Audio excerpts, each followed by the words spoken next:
Bueno, el fin de semana hemos conocido todos este mega operativo que ha realizado la Fiscalía, el fiscal César Changa, con la División de Trata de Personas Inmigrantes.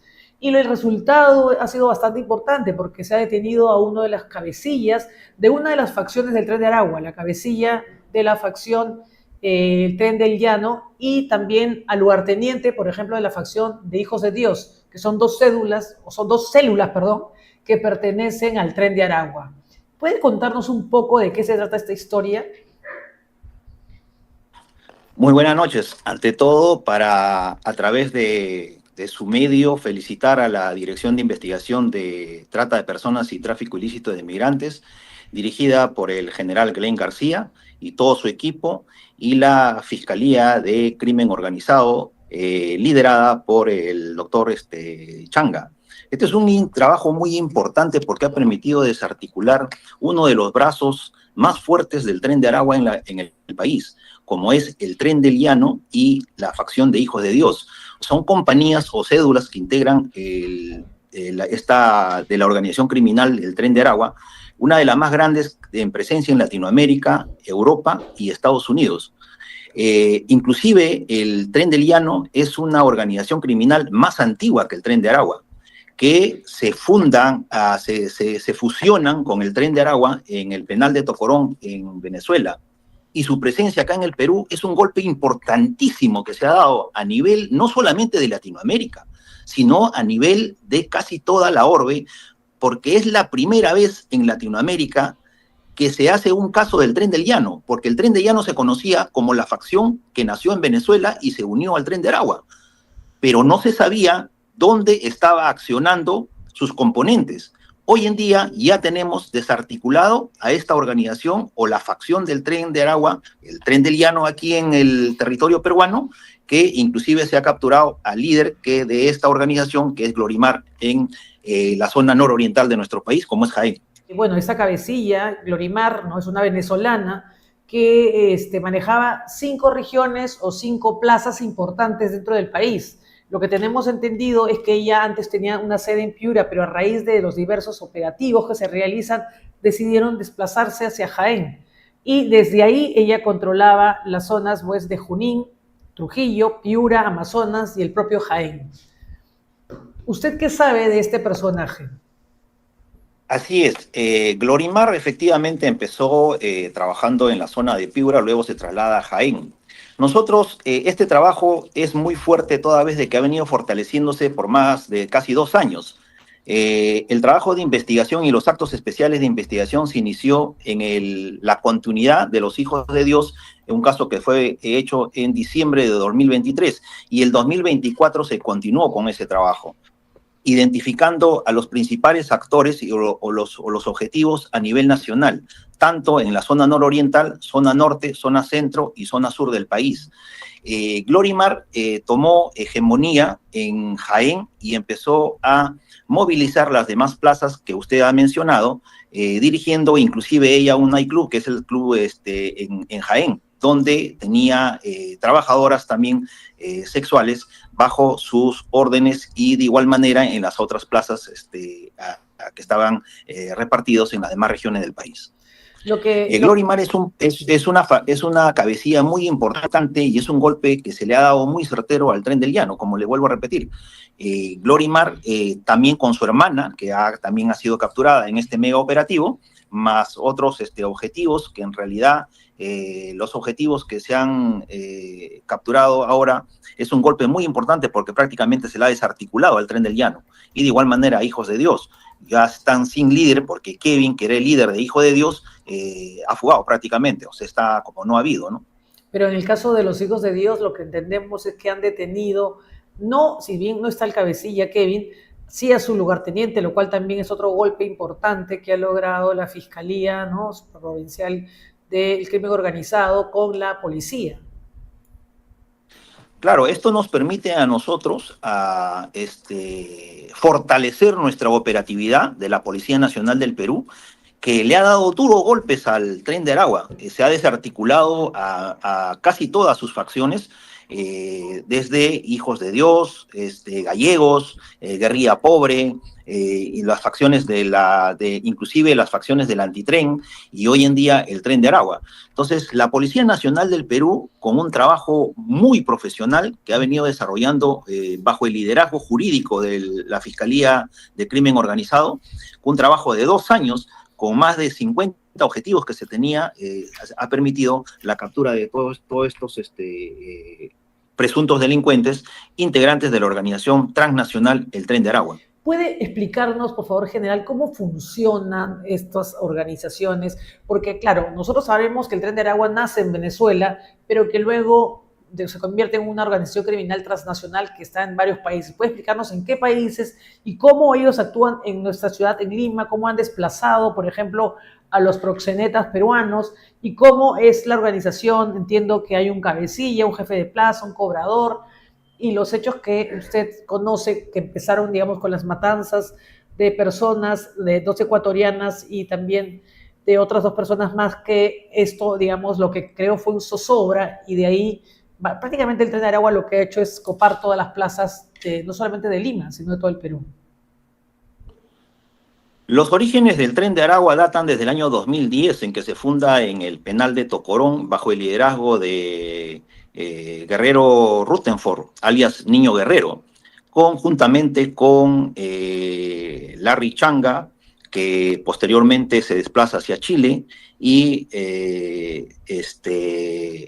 otros líderes, o de pranes, conforme se dominan ellos, y empiezan un programa criminal para copar en casi de 13 estados en Venezuela. Luego viene su programa criminal para copar en los otros países de la región, como son Chile, Perú, Ecuador, Colombia, inclusive Argentina, Brasil, con alianzas con otras organizaciones criminales. Su programa criminal de ellos, tienen un programa criminal denominada el Pacífico Sur, la toma del Pacífico Sur. O sea, el Pacífico Sur para ellos era un lugar estratégico para tomar el control de todo el Pacífico Sur, desde el Ecuador hasta Chile, incluido Perú. Para ello, Larry Changa va a Chile para desarrollar su programa, y acá en el Perú también estaban los otros liderazgos. Su programa criminal de ellos básicamente está en la trata de personas, minería ilegal, el cobro de cupos o extorsiones, también el sicariato y los asesinatos por encargo, ¿no? que es el sicariato. Y también han desarrollado otro tipo de programas criminales, no tanto como el tema de trata de personas, por ejemplo, en la Argentina, el lavado de dinero. Todo el dinero sucio que desarrollaba esta organización criminal fue identificado en Argentina bajo una modalidad de lavado de dinero más conocido como el hawala. Posteriormente, Chile también ha hecho otro tema de lavado de dinero, utilizando las pequeñas empresas, como acá en el Perú los conocemos como los MIPES, que eran formados, creados y específicamente para poder lavar el dinero sucio que genera toda la actividad criminal del Tren de Aragua. El Tren de Aragua llega a nosotros en el Perú llega en el año 2017 con la migración irregular. Ese bloque de migración que generó en el año 2017, en la cual el Perú, a través de la política o los gobernantes de ese momento, con la política de puertas abiertas, permitió que vinieran una gran cantidad de venezolanos, pero con antecedentes criminales o con un programa criminal. Hay que separar de lo que es la migración en sí como efecto de buscar mejores condiciones de vida, a lo que ellos desarrollaban un programa criminal. Entonces, como vieron ellos que podían desarrollar su programa criminal en el Perú, igual en Colombia, igual en Ecuador, igual en Chile, pues a partir de 2017 fueron tomando presencia en las actividades criminales del país, con una capacidad única que, como ellos le denominan, y lo dice Ronda Rísquez en su libro, El Tren de Aragua, la megabanda que revolucionó Latinoamérica, lo dice bien claro, tienen 2 características principales, que es la capacidad de negociación y capacidad de adaptación. Capacidad de negociar, negociaban con las organizaciones criminales o con los grupos criminales que actuaban en el Perú, sobre todo en el tema de trata, para poder darles seguridad y brindar cierta ayuda dentro de sus actividades criminales Así llegaron ellos, entre las ¿verdad? plazas de explotación. Así llegan ellos. Pero luego, Posteriormente ¿quiénes se van captan? adaptando. Así es, Beto, se van adaptando al medio, van conociendo cómo funciona el sistema y luego ellos se adueñan de las plazas. Las plazas es un territorio tomado por esta organización criminal donde tienen sus controladores de plaza, tienen sus cobradores de plaza, tienen su seguridad, inclusive los gatilleros, que lo llaman ellos, que son los sicarios o los que eliminan a la competencia. Es así que ¿Cómo fue que uno de los primeros... ¿Cómo fue que eliminaron a la competencia? Uno de los primeros actos que tenemos de la presencia de estas organizaciones criminales y su influencia en la actividad criminal en el Perú es cuando en el 2021 asesinan en Fiori a un venezolano y a un peruano donde lo descuartizan. Posteriormente viene la toma de la plaza de Lince, donde matan al conocido proxeneta como el Cholo Isaac. Después toman donde lo matan a él, y después toman la plaza de Ceres, donde matan ahí también al que dominaba esa plaza, que era peruano también, lo eliminan, la plaza de Ceres, a él y a su mujer, y posteriormente toman la plaza de 2 de Mayo, o la plaza Cepita, que es conocido, donde matan a 2 ecuatorianas y también a 2 trans, ¿no? Y así van tomando las plazas, van tomando todas las plazas a nivel nacional. Tanto es así que para el 2024, a inicios de 2024, habíamos identificado en Lima algo de 32 a 35 plazas de explotación sexual. Hoy en día, hasta el año pasado, hasta diciembre del año pasado, da los golpes que ha venido dando la policía a través de sus unidades especializadas, no solamente la Dirección de Investigación de Trata, también lo ha hecho la DIRINCRI, los grupos Greco, los grupos especiales y los grupos de inteligencia que vienen desarrollando actividades para luchar contra estas organizaciones criminales, han quedado en algo de menos de 26 plazas, si mal no recuerdo. Pero a nivel nacional todavía hay presencia de plazas en casi todo el territorio nacional. Y díganme, ¿a quiénes captan? ¿A peruanas? ¿Solamente a venezolanas y colombianas? ¿Y por qué lo hacen? La captación, el Tren de Aragua mayormente su mercado de captación son venezolanas. Es el mercado fuerte para ellos. Normalmente entre menores y mayores de edad. Luego vienen las colombianas y también ecuatorianas, que las ubican de acuerdo a sus características en determinadas plazas. Las venezolanas vienen con una multa, mejor dicho, la inversión que hacen entre las víctimas para traerlas de su territorio, ya en base después del proceso de captación, viene el transporte y después el traslado, donde las traen hacia el Perú. Hay que diferenciar qué es transporte y qué es traslado. Transporte es para cuando las embarcan en una unidad, ya sea vía aérea o vía terrestre, para llevarla a un lugar. Y traslado, de acuerdo a la tipología criminal de nosotros y de acuerdo a nuestro Código Penal, traslado es en la que el poder que tienen sobre la víctima, el control que tienen sobre la víctima, la transfieren a otro de los tratantes que los esperan acá en Lima, Perú. O lo reciben en Tumbes, o lo reciben en Chiclayo, o en determinados lugares. ¿Las traen con engaños? ¿Las traen con engaños a ellas?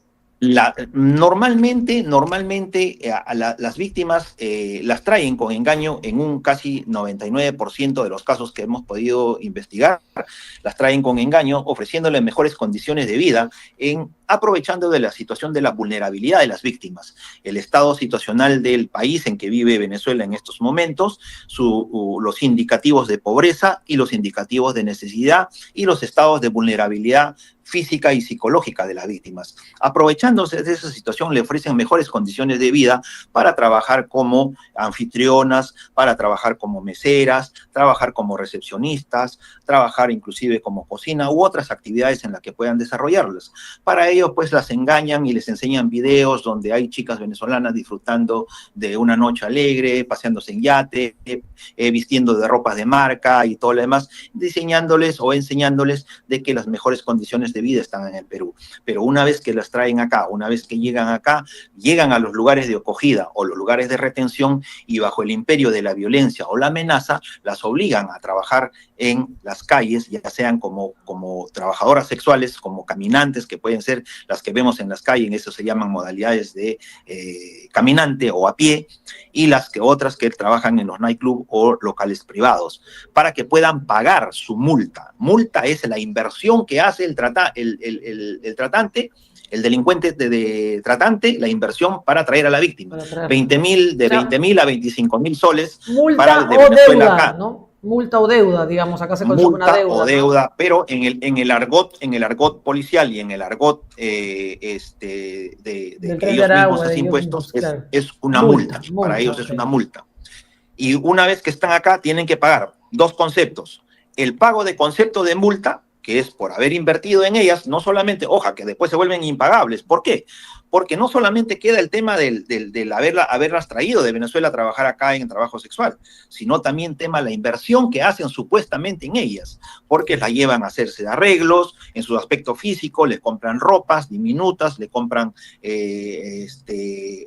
ropas exóticas para que puedan trabajar en horarios de la noche. Imagino hospedaje, alimentación, o sea, la deuda sigue creciendo. Efectivamente. Y nunca termina. La deuda, pues, la deuda sigue extendiéndose.